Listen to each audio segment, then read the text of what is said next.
As promised, now time for the Personal Finance Corner, and Faye is waiting by. Faye, what are we discussing today? Well, today we're going to talk about home loans, and I don't know if you've heard the product in the market that's available right now, where you can keep your savings as an overdraft in the account, and it gets offset against the interest. That's very popular. It is very popular. But we're getting a lot of questions about that product, so we're going to try and explain it to all of our viewers, which means I have to bring in a loan expert. So Harsh Rungta is standing by. He's the CEO of Apna Paisa. Harsh, thank you so much for joining us. I want to talk about SBI's Max Gain loan scheme in particular.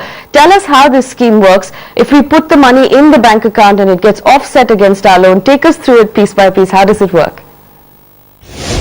SBI Max Gain is what is called an offset loan, where your home loan is linked to a savings or a current account, and interest is calculated on the home loan after minusing the daily average balance in the linked savings or current account.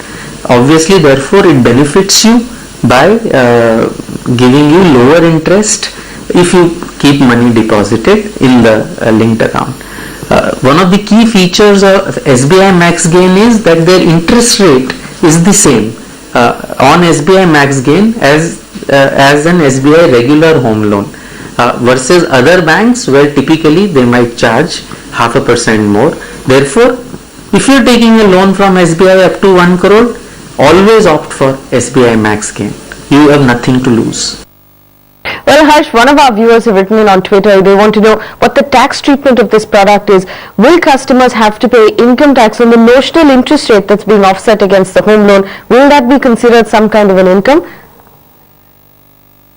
So the beauty of this product is that there is no direct tax impact of the notional savings in interest. Obviously, if the interest payment goes down, whatever tax benefit you might be claiming on the interest will be lower to that much extent. Clearly, there is no income tax payable on the notional saving. Okay, so this is the question right now that viewers are asking us. Do you recommend the product to home buyers right now if I'm taking a fresh home loan? And the next set of customers who maybe might be considering switching from an existing home loan to this product. Do you think both of those options, does it make sense if I'm borrowing less than 1 crore rupees? Does it make sense to use this facility? As far as SBI is concerned, I think up to 1 crore, if you're taking a home loan from SBI, go in for this product because the rate is exactly the same. From any other bank, typically you pay 0.5% more for offset loan than you would for a regular loan from the same bank.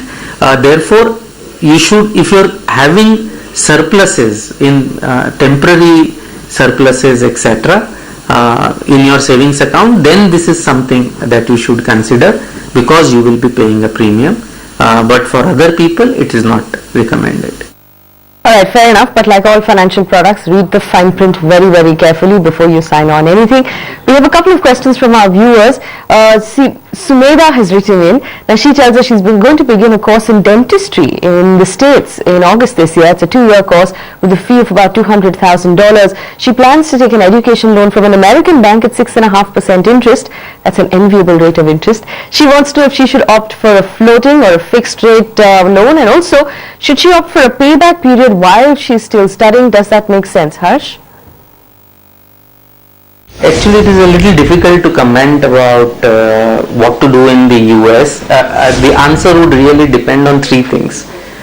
What is she going to do after the course? Is she going to have dollar income or is she going to have rupee income? Because if she is going to have rupee income, then I think she might want to do a lower tenure repayment versus a higher tenure repayment which she can take if she is going to have dollar income.